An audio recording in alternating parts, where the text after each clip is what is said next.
shot a 5-minute video of some of our work, and we've been able to protect these fields in Southern Alberta that have been under no-till for more than 50 years. So as I emphasized on Monday, carbon doesn't change overnight. It takes a while to decay, and that's why, political terms often only last 4 or 5 years, but research requires decades to be able to fully understand the impact of land management or soil management on soil carbon. So we're very fortunate, and that was the reason we were able to convince many of the 200 countries, that agriculture could play an important role on climate change, because we had more than 100 years of history. Many of our scientists and soil scientists that I admired and worked with for most of my career had dedicated their whole lives to understanding organic matter. And I could never understand how excited these soil scientists were studying organic matter and the quality of organic matter, because it seemed pretty boring to me as an ag engineer. But eventually I understood and learned a lot from these soil scientists that spent their whole careers working on the fate of soil organic matter. But because we were one of the leaders in that domain, we were able to convince, again, as I mentioned earlier, the countries of the world that the importance of soil carbon, that in fact we could actually increase soil carbon with appropriate management and reducing erosion. So it had a huge impact on the success. And I can still remember to this day, it was a meeting that we had in Poznan, Poland in 2007, where the countries, African countries and South American countries and European countries. And it was when we showed some of the pictures of the roots that I showed on Monday that they really understood, or better understood, the impact of roots and organic matter and soil carbon. But I think it was the picture of the roots that really helped carry the day in convincing them that actually we should include carbon sinks in the Kyoto Protocol. And as a consequence of that meeting in Poznan, Poland, many of our scientists were included in the Nobel Prize, because when agricultural sinks were included, it was quite a breakthrough in these United Nations negotiations. And so it was, we were pretty proud of our Canadian scientists to have this kind of recognition. Some of these you've seen before, but I just wanted to emphasize that, we need to protect the land with at least 30% cover to reduce wind and water erosion. But when we have it in excess of 4 or 5 tons per hectare, and you got to remember that the straw to grain ratios, typically, regardless of what country you're in, are typically 1.5 to 2, sometimes 2 times the amount of crop residue for the amount of grain. So for wheat, for example, it's typically 1.5 times. So if you get 3 tons yield per hectare or per acre, you get usually 4.5 tons of crop residue.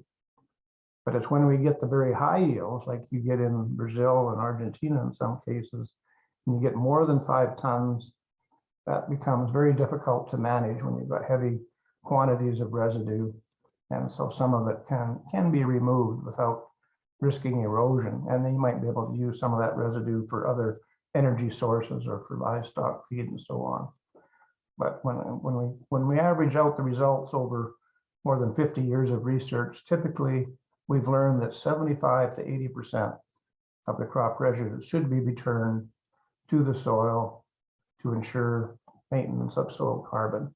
So we can maintain soil quality and soil productivity as long as we return 75 to 80% of the crop residue to the surface. So you can imagine, like, if we go for 50 years of no-till, you wonder where all of that crop residue goes from 50 years of production, because we're not cultivating it. But I think it does emphasize that there's lots of biological breakdown from earthworms and microbial activity, all of that residue that builds up. You can only detect typically 3 or 4 years worth of crop residue on the surface, even after 50 years, just because there's so much biological activity and that crop residue breaking down near the soil surface, and earthworms and other microbes break it down to take it into the soil and goes in through the root system.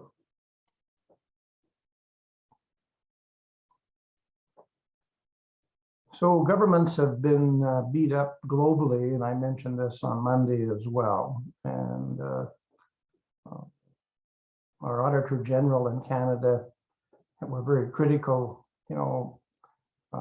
back in the 90s about our sustainable development strategy. That, and again, politicians don't often think more than 5 or 10 years, but basically, Canada decided that we have to think long term, because we're trying to protect our agricultural industry because we do export our crops. So we needed a long-term strategy for sustainable development. And typically on the environment side, it's the Departments of Environment and Natural Resources that dictate policy. Agriculture rarely has a say in things because we're pretty small players. And so that's why, it takes a loud voice, and that loud voice has to be supported by great science to help make our case to the government policymakers. That's why I put the question mark there by agriculture, that we had to fight to get our story to be told. And then the key thing is you have to have a strategy on how you measure that impact. Everybody says, well, what difference does it make, whether we have a sustainable strategy or not? So we have to document the impact. And I had a good advice from my mentors early in my career that it was more important, not just the hard work, but we had to document that impact and make sure that it was measurable and defendable, and you could publish it in peer-reviewed journals. And we had performance indicators to demonstrate the value of that research. In Agriculture and Agri-Food Canada, and I was happy to be the Director General of our research program across Canada for the last 7 years of my career. And a lot of people were a bit surprised that, my title was Director General of Environmental Health. And they say, how can you be a Director General of Environmental Health when you work in agriculture? Because they felt that it's sort of contrary to popular opinion. You're always focused on production. But I felt that because we were doing so much work on water quality and soil quality and air quality, that we were concerned about the environmental health. And so I was very proud to have that responsibility as the Director General of Environmental Health. So this was sort of our mandate the last 7 years that I was responsible for this program and developing best management practices for the conservation of soil and water resources, and also to demonstrate the value to the community in terms of environmental goods and services. That communities and rural communities would take pride in how the land was managed. And so it's much more important these days to have that emphasis on the environmental atmosphere, as well as the impact on food safety and food quality.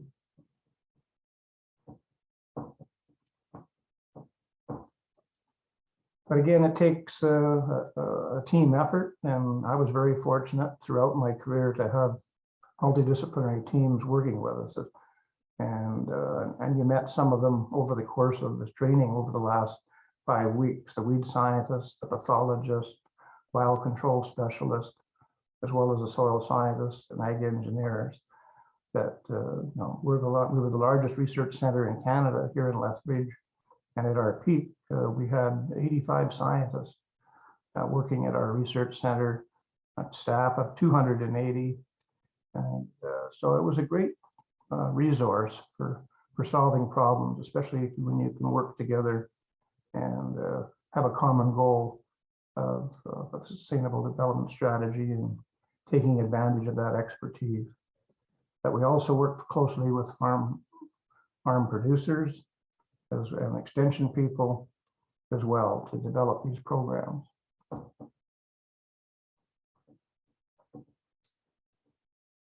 Most countries, again, have political pressures and this has happened particularly in Europe and in the United States, that policies or priorities change and budget pressures, it makes it easy to cut research, especially if agriculture is doing very well, prices are high.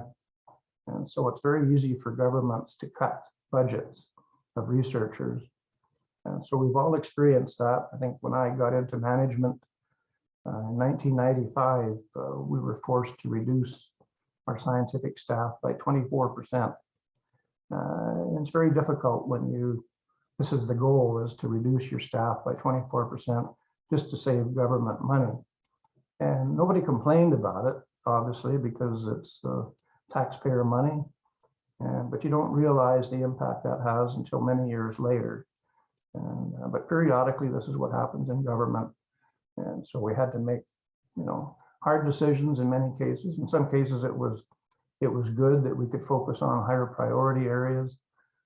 So it wasn't all bad, but I'm just saying that government pressures come, and we're going through that right now in Canada as well after with the pandemic, that there's pressure to reduce government size, and so there will be pressures to cut research. And again, the research has to be relevant to current production, and it may not necessarily be strategic. As I mentioned earlier, some of the research we do, we're just thinking about monitoring the fate of our environment, water quality, soil quality, air quality. And so it's hard to put a value on that. But I think with increased emphasis and public support for the environment, we are getting more support than we've probably ever had in the past. Last week, the federal government in Canada announced $9.2 billion that they're going to spend on the environment over the next 10 years. And $1 billion of that is supposed to go into agriculture. So so I think it's some good news. We're not exactly sure what their priorities are, but at least they are putting $1 billion into agriculture to help meet our ambitions in terms of reducing greenhouse gases. And usually what happens when they go through these reviews, everybody thinks the federal government should do it, the work. It's not that the provincial governments or universities or private sector should do it. It should be the federal government doing this long-term research. So that's an additional challenge. And it's hard to get private sector to put money into long-term research. As I mentioned earlier, carbon is king. Whether we realize it or not, it's the most traded global commodity in one form or another, whether it's biofuels, grain, oilseed, food, timber, wood. Much of it is carbon. And you don't often think that we're growing grain, but really what we're growing is protein. And whether it's corn or wheat or canola, much of that product is carbon and protein in certain percentages. And as well, the byproducts, the crop residue, is organic carbon that will hopefully decay and stay on the land if possible. And I hope you've also learned from Monday and today that the carbon, we always think about carbon as, we don't think about it as a filter, but we should recognize that it's probably the best filter or buffer to man's activity. And I don't think we often appreciate the important role that carbon plays in buffering man's activities. And it's only when we've degraded our soils and we have very little carbon in it, we realize that there's not sufficient buffer there in terms of soil organic matter or humus to reduce the negative effects of whether it's pesticides, chemicals, fertilizer, and so on. So the carbon plays a huge role in buffering man's activities. And for the last 15 or 20 years, I haven't kept up on the carbon trading activity, but the industry that knows it's got some challenges, particularly the energy sector and the oil sector and gas sector, they're buying up carbon credits from agriculture and other sources to hedge against the issues that they're facing to meet the global challenges for reducing greenhouse gases.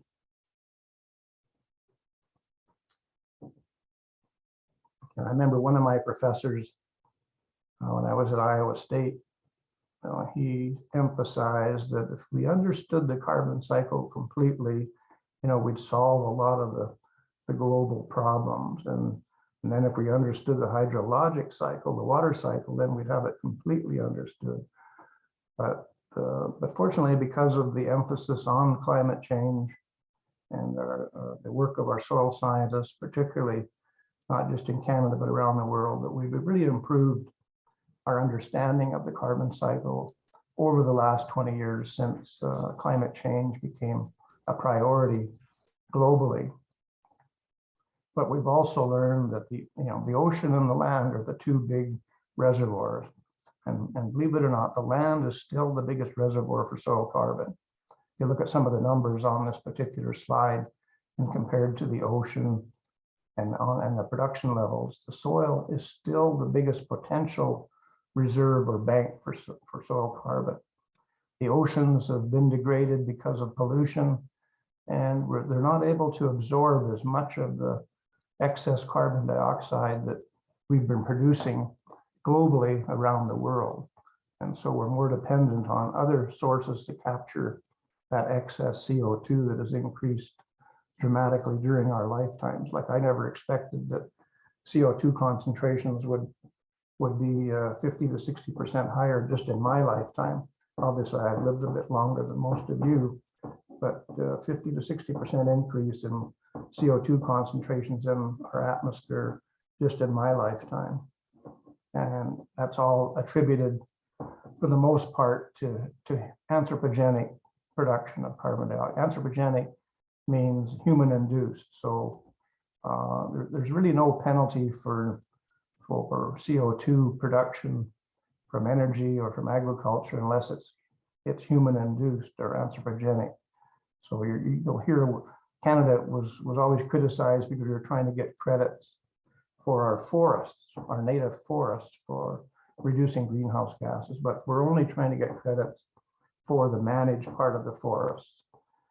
For the reforestation. We're not trying to get credits for the old growth forests in Canada. And there was lots of debate when I first got involved in the climate change activity that Canada, because we're such a huge country with a large forest area, that we were trying to get unnecessary credit for our forests. But what we are trying to do is get credit for our replanted forest and our revegetation. We are harvesting a lot of our forest. It's a big part of our economy is wood production, as many of you know. And so we have to replace that wood production because it's exported. That's carbon that's being exported. And so we have to keep track of all of these things for complete life cycle analysis of the carbon cycle.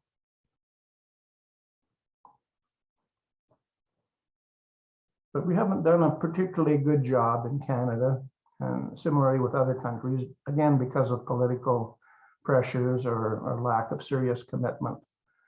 But we are below levels of what it would have been without effort. You'll see the number up here at the top, 862 million tons without effort. If we wouldn't have done anything when we first started working on greenhouse gases 35 or 40 years ago, we'd be probably well over that 862 million tons of CO2 equivalents. Right now, the number that I put on this particular graph, we're right at 692. So we haven't done much since 2012, but this is our total commitment. And, we haven't made the target that we set in Copenhagen 15 or 17 years ago, being 17% below, but we are a little bit below what we were 10 years ago. And so a lot of people say, why is Canada worried about global greenhouse gases? We only account for 2% of the global emissions. It's a good question. Why are we worried? Because we're not going to have a huge impact. But unfortunately, because we are a big country with a small population, that we have one of the highest greenhouse gas emissions per capita. One of the highest greenhouse gas emissions per capita. Believe it or not, I think Australia is even higher than us per capita. Again, because of the size of our country, the challenges of transportation, and because we rely on exports. We're exporting a lot of our carbon. We're exporting a lot of our protein. And so we're sort of being treated a little unfairly in some respects, but at the end of the day, we want to set a good example. And so I think if we looked at it on a per capita basis, we can still play a leadership role, demonstrate to the world that we can do a better job. But you're quite, I think people realize that we're still a pretty small contributor to the global greenhouse gas issues compared to China, the Soviet Union, and the United States, and much of Europe as well. So what are the sources of the greenhouse gases? I think carbon dioxide gets a lot of the attention, and because it is nearly 80% of all of our greenhouse gases in Canada. Methane is also pretty important, and probably the second largest, and I'll talk about it in a minute, but the methane production, particularly from our livestock sector, is a major problem, as is the nitrous oxides from manure in the livestock sector, as well as from fertilizer use in Canada.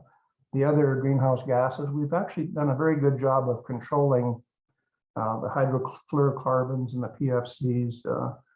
You may not remember all the work that was done about 15 or 20 years ago with to try to correct the ozone hole that was in the atmosphere because of the hydrofluorocarbons from refrigerators and so on.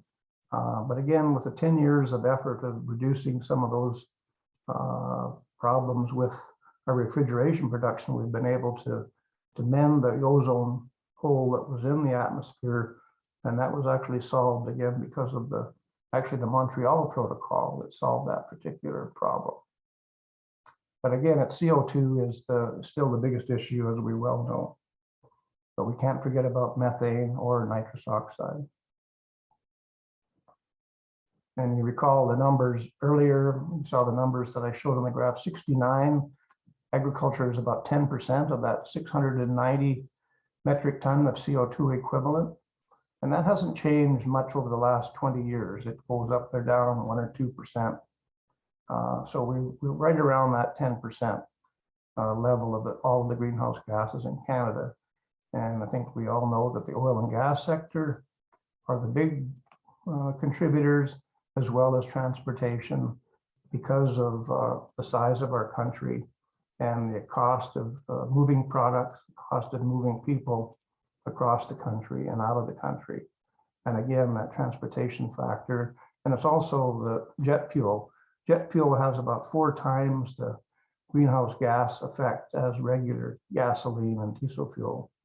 And so jet fuels, you wouldn't think it would be that problematic, but because it's up in the atmosphere, a lot of the jet fuel effects are significant.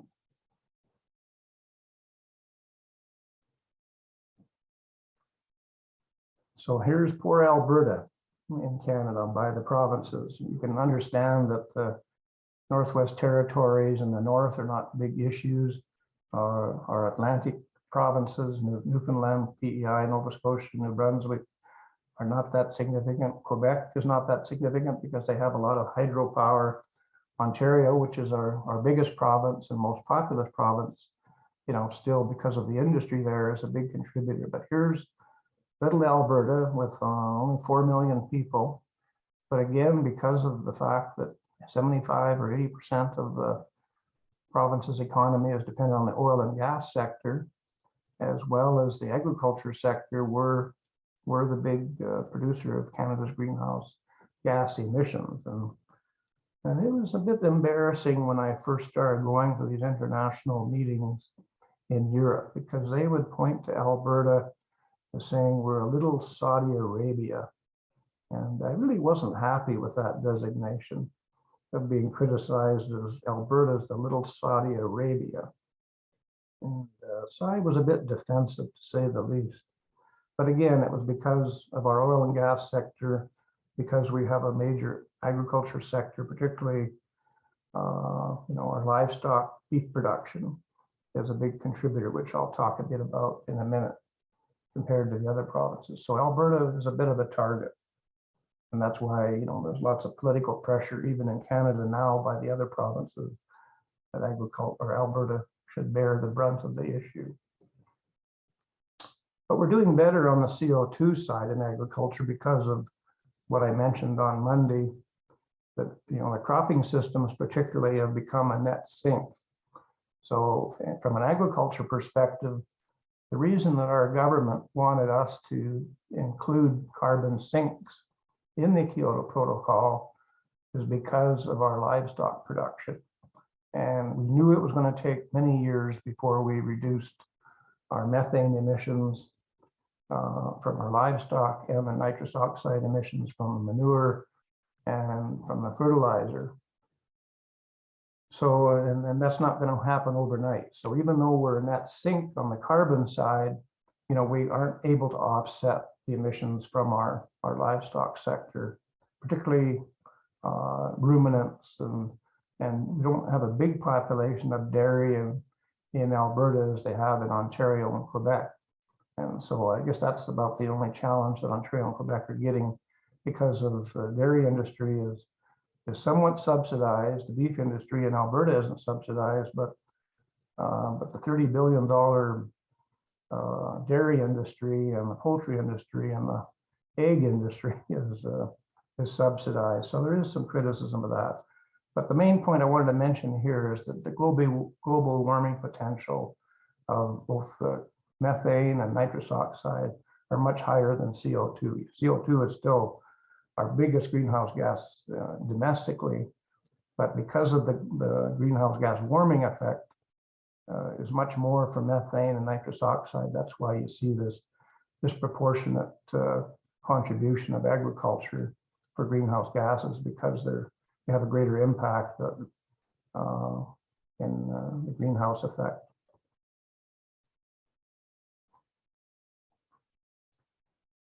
So the carbon accounting, and this is what fortunately our soil scientists have been able to do over the last 20 years, is demonstrate to the world, the important role of that carbon cycle. So before 1997, we were being counted, the sources were being counted from cultivation, from our cropping systems. They were being counted. But the sinks were not being counted. So as I mentioned on Monday, when I was asked to become involved in these negotiations, I tried to use the analogy of when you go to the bank and you make deposits and you make withdrawals. So, if the bank only counted our withdrawals, we would all be broke, and it's not fair to count only withdrawals, because they wanted to count all of our sources of CO2 because our cultivation, because of the losses of carbon from our soil, but they weren't counting when we did the good things of putting the carbon back into the soil, especially if we're not cultivating. But they didn't think that was a big number, and they say, oh, well, don't worry about it. But we had quite a battle with some of our environmental friends, including David Suzuki and a few of our green plan friends, because they said, Wayne, why do you want credit for things you should be doing anyway? Soil conservation is important. Why should farmers get credit for soil conservation? Well, they should get credit because we're contributing to reducing greenhouse gases and we're putting carbon in the soil. And if you don't count it, it's not fair. Why do you count our losses but not our credit? So after 3 or 4 years of negotiations, we were able to get the carbon included and sinks included. And unfortunately, that has had quite an impact in terms of reducing our dependency and also helping offset our emissions on the methane side for our livestock production. But we still have a long ways to go to improve the reductions in the methane and nitrous oxide.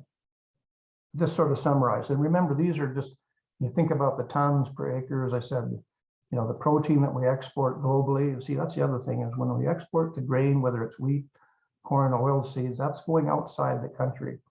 But if we can keep 1.5 times of that of the crop residue on the land and not let the land blow away and put it back into the soil, we're adding that 3 tons of potentially that carbon into the soil. And as I mentioned before, soil organic matter, all of that crop residue, and the roots, 55 to 60% of that is carbon. And we have a potential huge reservoir in the soil that we need. But this is basically just simple photosynthesis. So those of you that remember what photosynthesis is about, this is really what photosynthesis is about.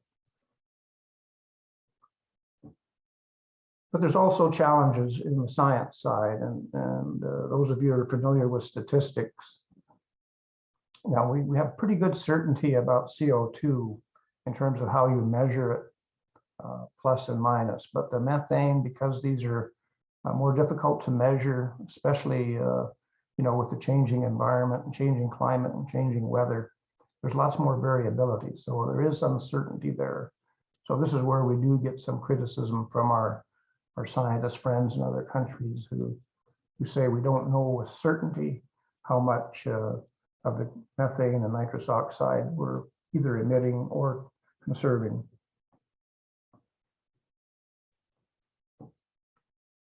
But the bottom line is, and so there's been a lot of work, with our European friends of trying to document the potential sinks globally of the countries that are engaged in climate change. And so this goes back now almost 20 years to a major workshop we had in Ottawa. We invited a number of people to give their best estimates of the potential role of carbon sinks in offsetting countries' total emissions. So, some of the countries you won't see here, you won't see, Brazil, because early on in the negotiations, what we call the BRIC countries, BRIC, B-R-I-C, stood for Brazil, Russia, India, and China.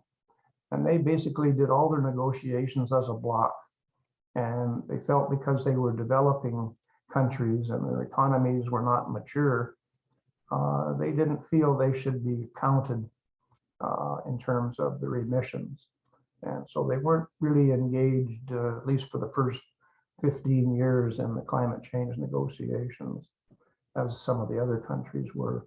And everybody recognized that, China was the biggest polluter, but I'd have to say now, based on my travel and trips to China, that they're much more engaged and making a major commitment to reducing their emissions and moving to natural gas. But they've still got huge issues that I could spend hours talking about, but they also have lots of potential because of the size of their country and the fact that they've got opportunities to increase soil organic matter with appropriate management.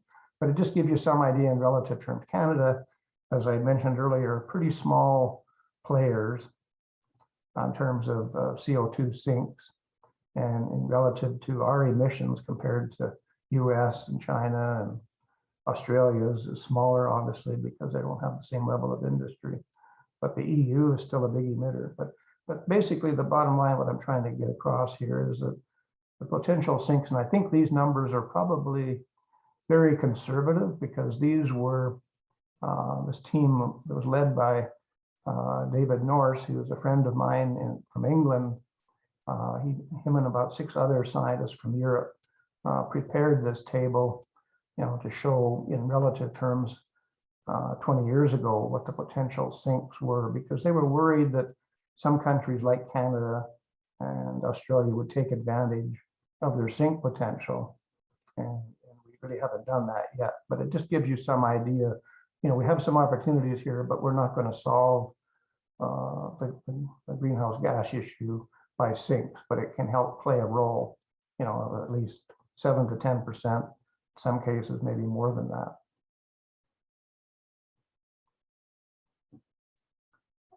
So by including carbon sinks in the Kyoto Protocol, we were able to demonstrate to the world that, if we accounted everything, and some countries didn't have the capabilities to measure their complete greenhouse gas inventories, like countries like New Zealand, for example, that had, I think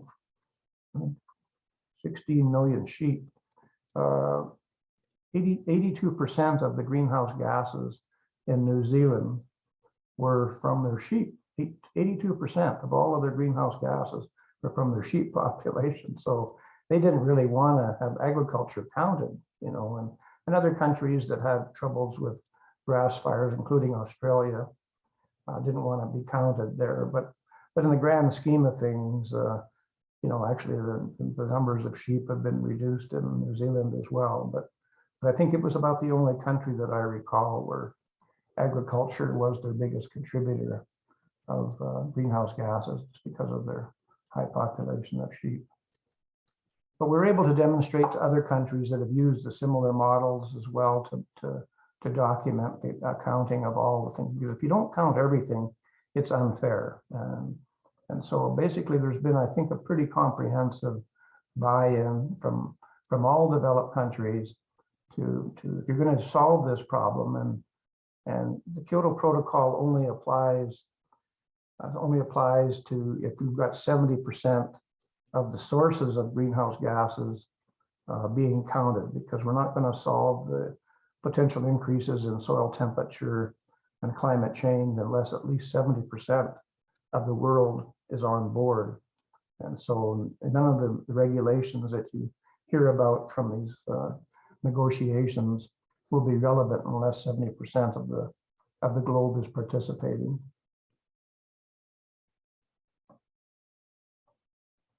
And again, I think this was predicted about 10 years ago, that the greenhouse gas levels in the ag sector were expected to be 69, and actually this is 10 years old data, and that's exactly what the number is today. So the models are pretty accurate. So again, I mentioned this earlier. I just wanted to emphasize as I wrap up here. Again, there's some potential here, but we've also got some potential for marketing some of the excess crop residue as biofuel, as long as we take care of the protection of our land and reduce wind and water erosion. But the key thing is to return at least 75% of the crop residue to the land to ensure that we can at least maintain our sustainable soil carbon level.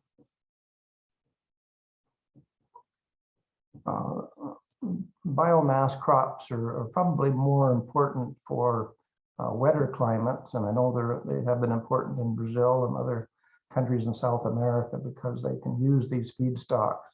You don't have to return all of the crop residue to the land.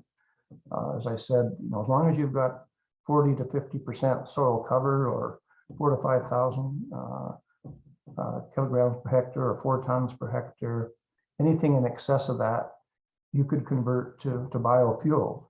And even in Canada, you know, we could probably do more. And we do have some biofuel production. I think with this latest announcement by the federal government last week of $9 billion and $1 billion going into agriculture, I think 220 million is to look at potential sources for biofuels as an alternative source of energy on the farms to help for grain drying and so on, solar and biofuels. So there is some potential to offset Canada's fossil fuel use by using biomass without risking degradation of our soil, which is important. But the important thing is to fully document the inputs and outputs, and that's when I say life cycle assessment. You know, it's not fair unless you count everything, you know, whether it's exported, all the transportation associated with the production of those crops, the transport of fertilizer and chemicals. Nitrogen fertilizer, for example, I think represents around 72% of all of the energy inputs on the farm, just because of the use of natural gas to produce nitrogen fertilizer. So anything we can do to reduce the use and application of nitrogen fertilizer, because it is very energy intensive. But we have to count everything.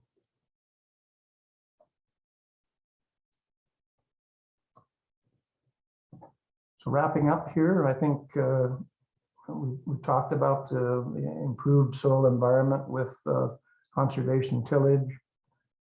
Environment Canada, they don't even produce, they used to have annual degradation maps across the country of the land at risk. I did hear the other day that they say that they might start that again. If it stays dry in the prairies of Western Canada this year, they may start putting these soil risk maps out again, but typically less than 14% of our agricultural land is susceptible to wind and water erosion. And I mentioned this on Monday and again today, and I think the numbers today are more like 10 or 11 metric tons per year of CO2 being sequestered, whereas before 1991, we were emitting 5 million tons of CO2. So that, again, this is because of reduced summer fallow and because of the adoption of conservation tillage, that on the cropping side, that 10 million tons per acre is a sink, but it's still not offsetting the 20 million tons per hectare that we have from our livestock sector. So I just want to emphasize that you know, we're a long ways away from offsetting our emissions from our livestock sector. I think, you know, for future issues and opportunities, I think the climate change I think is here to stay. I'm really happy to see that Rotary International, I think 3 years ago, finally recognized climate change was real. It's one of our, now it's our 7th issue that we're focusing on. For many years, or all the years that I've been in Rotary, we had 6 priority issues. But 2 years ago, environment was realized to be another priority issue. And I'm very pleased to report that the next president of Rotary International is a Canadian woman who is taking her term over this year. Fran and I had the pleasure of meeting her a couple of years ago, but I was very impressed with Jennifer Jones, who will be heading up our organization for the next year, and her priorities for the environment. But the first woman in our history of Rotary International is a Canadian, and so we're very proud of that. As I've mentioned, and I think I mentioned this question to you a few weeks ago, and I might have mentioned it last week, what is the most important element of the soil for sustainability? And some of you may have thought, oh, maybe water, maybe nitrogen, but it's carbon. Soil organic matter, carbon. It's still the #1 and most important indicator of sustainability. And if you remember nothing else of what I said to you over this week, remember that. And remember that picture on the roots as well. So it's very important for sustainability globally, not just in Canada. And I think next week, it's a bit of a, next week, we're talking about what's important for Canada's brand and the protection of our export markets, that people care about how we produce our food. They care about if it's being produced sustainably or not, that we can put some of this information on our labels. And many of our farmers are already taking advantage of that, whether they're producing malt for beer or whiskey or other food production. If they can show that it's been produced in a sustainable manner and their soil carbon levels are increasing, that makes a difference to consumers on the labeling. And so our speaker next week will talk a bit about some of this as well.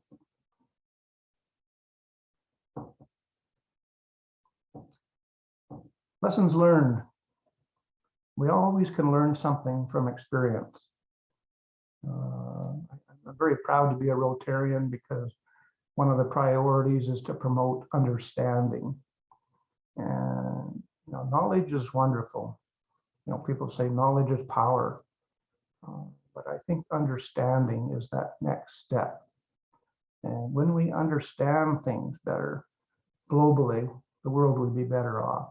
And that's one of the priorities of Rotary International, is to promote understanding. And that's why the benefits of these kind of exchanges as well, to share that understanding with young people from other countries. So understanding is very important. The thing that we've learned and some of the mistakes that we've made in Canada is that I was fortunate to have bosses that were very patient with me, and we called it patient capital, that we didn't jump the gun or get rid of researchers or get rid of long-term research plots unnecessarily. So sometimes we don't always recognize or appreciate the benefits of research, but we have to trust, the good, I guess, advice coming from the science and scientists, and say maybe it's important to keep doing this work for a few more years. And if we wouldn't have done that, we wouldn't have had sinks recognized globally. I can assure you that. If we wouldn't have maintained those long-term rotations and have documented the benefits of continuous cropping and direct seeding, we wouldn't have got carbon sinks in the Kyoto Protocol. And that's why we were fortunate to win some international awards and domestic awards. But the other thing is to have team effort. If you can get a multidisciplinary team of people with expertise focusing on the desired outcome and working together, it's amazing what you can accomplish. And you should never be afraid to challenge conventional wisdom, especially when you're charting new frontiers of our knowledge and understanding. Sometimes people won't agree with you, but as scientists, we're supposed to take some risks and be challenging, question others. And it's amazing what can happen, if you persevere. And again, we want to foster communication. You have to be willing to accept criticism and take risks. A lot of the things that we did in the early years were not economic. We didn't have effective equipment. We didn't have the best machines to seed into heavy crop residues. We didn't have adequate herbicides or pesticides. But we demonstrated in principle that we did not have to plow the soil. And eventually we would get better technology for planting, better and safer technology for controlling the weeds, that it became very practical. And now everybody wonders what all the fuss was about. And I think some of the same things can apply to what happens down the road, the next steps, whether it's in Earth observation. I think we have 700 satellites going around the Earth now every day monitoring agriculture, 700 satellites. So, and a lot of the people producing the information from those 700 agricultural satellites are trying to decide who wants this information. What are we going to use it for? Because they're collecting a lot of this information, but we haven't decided yet what the applications are in terms of monitoring environmental compliance. So I think it's very exciting. And we heard a bit about that last week with some of the engineering breakthroughs and GPS and so on.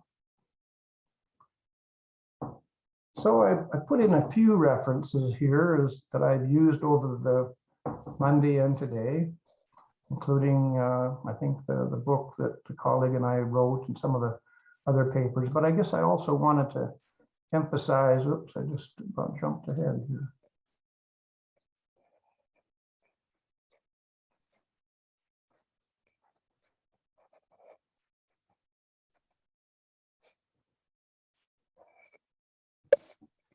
By the way, this is my 50-year-old car that I had when I got married, and that's my wife of 52 years. And we're down, this is in Lethbridge, that's the high level railroad bridge. This is the longest, highest bridge in the world, railway bridge in the world. But a few years ago, we celebrated our 50th anniversary, and this is the car I had when we got married. Doesn't look too bad, does it? 50 years old. Not saying how I look, but the car doesn't look too bad, 50 years old. It's a poor man's GTO, but 400 motor and 350 horsepower. I still love driving that thing. Makes lots of noise. But I did want to make a comment here about publications. I often get people asking about publications, but if you go Google Scholar, if you go into Google Scholar and you type in the name of someone you want to find out of what they've published, but it's got everything that I've ever published in my career there, anything that's peer reviewed. And you can also check out other people if you don't think that, if they haven't done anything, it should be in Google Scholar. But you just type the initials there and it basically lists everything that I've ever written there, if you wanted to check out some of the crazy things that I did over my career. And as I mentioned, I'm going to send each of you a copy that are interested, a copy of the book there. And I think I have your addresses from your applications, and hopefully they're accurate. But I'll happily send an autographed copy of the book to each of you if you're interested. If you're not, I don't bore you with that, but just a few others. So. Well, that's great, Wayne. Thank you for the presentation today. Anyone else curious about that red car and the story? So thanks for sharing that. Yeah. Yeah, it has its share of carbon output, I'm sure, but there was one question in the chat, actually 2 questions from Marceli. Is Canada a signatory to the 2030, I believe that's United Nations Agenda, Sustainable Development? And I looked it up while we were talking, and the answer is yes, and there's a link in there to Canada and what we've been doing in regards to United Nations Accord. But the other question, maybe you can put some feedback here, Wayne. Are there specific actions that bring together government, society, and companies to meet the established goals and objectives of that Sustainable Development Goals from the United Nations? So are there specific actions? Is that what you're asking? Yeah, the question was, and maybe Marceli might want to add a little color to this, like in regards to the Sustainable Development Goal, what are we seeing being done that's bringing together government, society, and companies to meet those goals? Yeah, it's a very good question, and you know, some of the examples of what's being done is that Canada has started these what they call living farms across Canada, and they're putting, I think, spending around $4 million a year on these living farms where all stakeholders, including our Indigenous population, producer groups, researchers, are basically setting up these living farms where we're putting in this model of greenhouse gas inputs, and we've developed this over a number of years. So we have a number of these living farmers in, I think, 6 provinces, including Alberta, Saskatchewan, Ontario, and Quebec, to help document in a real way on a field scale how we're being able to apply this technology and take the actual measurements as feedback. So the government is really challenging, and so we're not able to access this money ourselves. But the good thing is that it's being managed by groups such as Farming Smarter, who you heard from, I think, in our second week, and the Canadian Grain Commission, the Alberta beef producers, and so on. So these are producer groups that are managing these what they call living farms, but they're sort of like 1,000 hectare demonstration farms to take advantage of the technology that we have on a field scale basis to see if it's really working. And you commented earlier, you know, in terms of the research being done, the basic research being done by the Government of Canada through our Department of Agriculture, universities as well. And even your own personal work, you probably see the results today from your research that today farmers have implemented much less tillage in their practices today because of what was learned through those initial research. Yeah, no, and I think, you know, when I was working, typical technology, if you get the first 7 or 8% of innovators adopting a technology, usually, you know, that's about the success level you can expect when you're adopting a new technology. And then because it's the late adopters and the followers that carry on from them. But when you're at the 70% level where we're at now, it's the norm. So it's not necessarily innovative, and it's the grandchildren right now that are basically doing the work that, you know, their grandfathers weren't necessarily convinced of. And so it is quite gratifying when I hear from you know, some of the young farmers that I speak to at the Farming Smarter field days. They say, yeah, my grandpa told me about you. You were a bit of a crazy researcher that was talking about that we didn't need to cultivate and so on. So we've had a generation of change, and a lot of technologies like new varieties or new herbicides, they can be adopted very rapidly. But other technologies, especially when it involves tillage or cultivation, cropping system, it took more time to come across. So it is quite gratifying now. So, it's pretty normal, but you never say never, because I've seen more evidence this year of people saying, well, maybe we should get out there, and moisture isn't very good, so maybe we should summer fallow this year, or cultivate because I can't afford the fertilizer. It might be good to summer fallow this year. So you never say never. Great. Vitor, you've got your hand up for a question. Go ahead. Hey, Vito. Hello, good evening, everyone. First, I would like to thank you and congratulate to the presentation. It was awesome, Wayne. And I'm saying it because I'm working with greenhouse emissions here in my university in agriculture. So it was awesome for me. And I would like to ask you about the transportation of the agriculture products in Canada, because here in Brazil, it's a big problem for us when we are thinking in carbon footprint, because we don't have a good system of trains here, transport train, and we don't know how to use our rivers in a good way. So we use a lot truck, and it's a big problem here. And you showed for us that the transportation in Canada represents a lot when we are talking the emissions. So how is the transportation of the agriculture products in Canada? It's by truck, by train? Yeah, that's an excellent question, Vito. And it varies across the country. Many of our farmers now have pretty fancy, sophisticated semi-trailer truck for transport of their grain, but they also have some temporary storage on the farm because they can't always market the grain right from the combine or harvester. So there is considerable storage, particularly for our larger scale farmers. And we've got rid of a lot of our sort of district or short line railways. Like, we had quite an excellent network of rail lines that if you were only 4 or 5 kilometers away from an elevator, you could truck your product, your grain, your corn, your canola to your local elevator. But a lot of these short line rails have disappeared.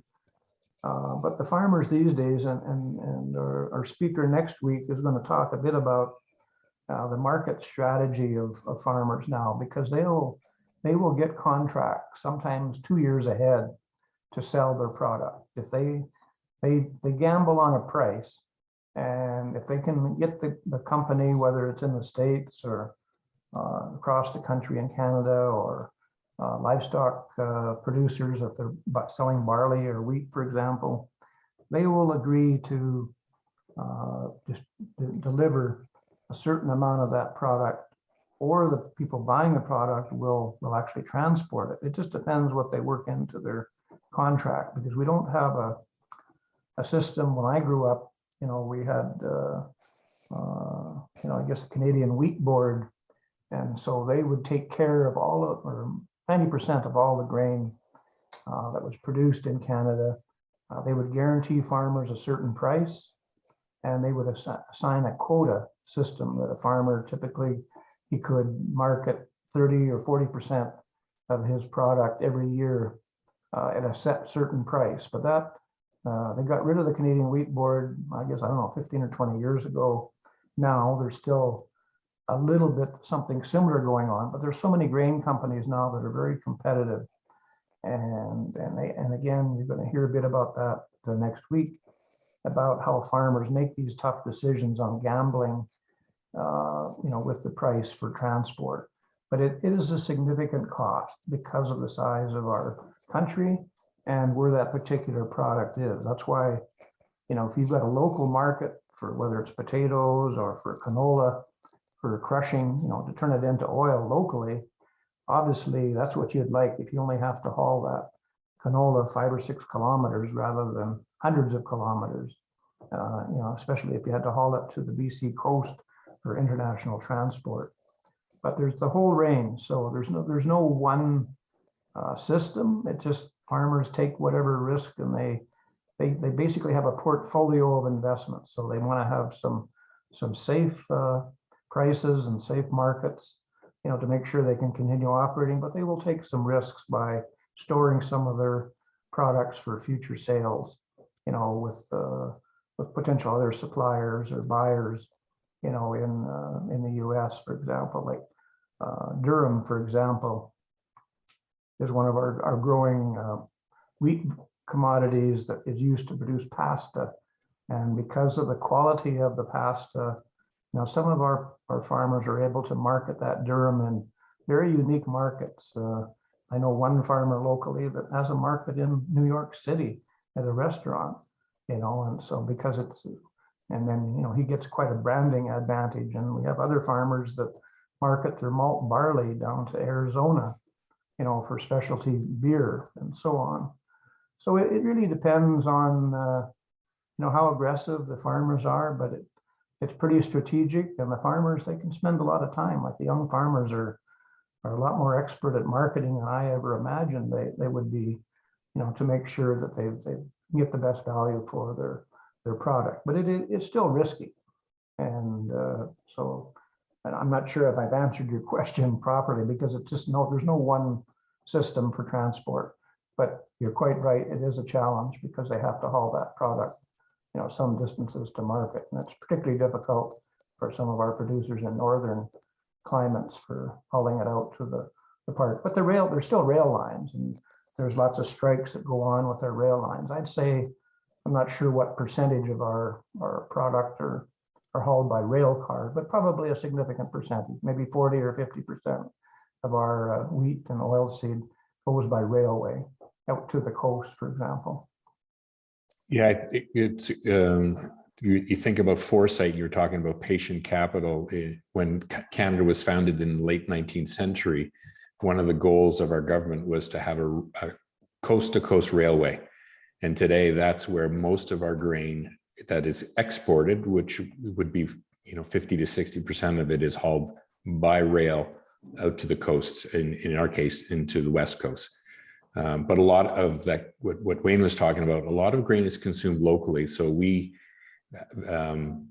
take a lot of our canola to processing plants in and around the province. I believe Lethbridge has one. And so the farmers would deliver it directly there, process it, value add, and then it gets shipped globally from there. But good question. And I think the rail line does make a difference, but we're doing more and more local transport to local markets is what we're seeing. So that's where that complexity comes into it, Vitor. Good. Any other questions? We don't have any in the chat anymore, Wayne. Looking at the group, I don't see any other hands coming up. So I agree with Vitor. I want to thank you for the presentation, Wayne. I think carbon, climate change is an important topic, and that you've been thinking about it for 50 years. Well, the car was 50 years, but 45 years, let's say, in your career is well appreciated now today. So thank you for that. I also want to thank Brian Carnahan. He's the gentleman that's been doing the Zoom tech for us today. So Brian is recording it, and we'll upload this presentation onto our YouTube channel, as well as, Brian, if you can save the closed caption. And for those of you that are using the closed caption, I've been watching it through the meeting today. It's probably great to read it, but there are some times when it doesn't translate the agricultural words that we've been using. So be aware of that in terms of how that looks. But certainly, Brian will save that, and we will upload that as well. So the last thing for today is a reminder that tomorrow, not Thursday, is our session. Our Friday session is tomorrow, same time, 4 o'clock here. Wayne's going to be facilitating it. So if you had questions come up, feel free to ask him. And once again, a little announcement for Bolivia. They will be presenting on agriculture tomorrow in her country. So Maria, we're looking forward to that. So with that, enjoy your evening. Thank you, everybody, for attending today. Thank you. See some of you tomorrow. So See you. A bit of a review. Thank you for your attention. Have a good evening. Good evening. Thank you so much. Bye. Thank you. Thank you.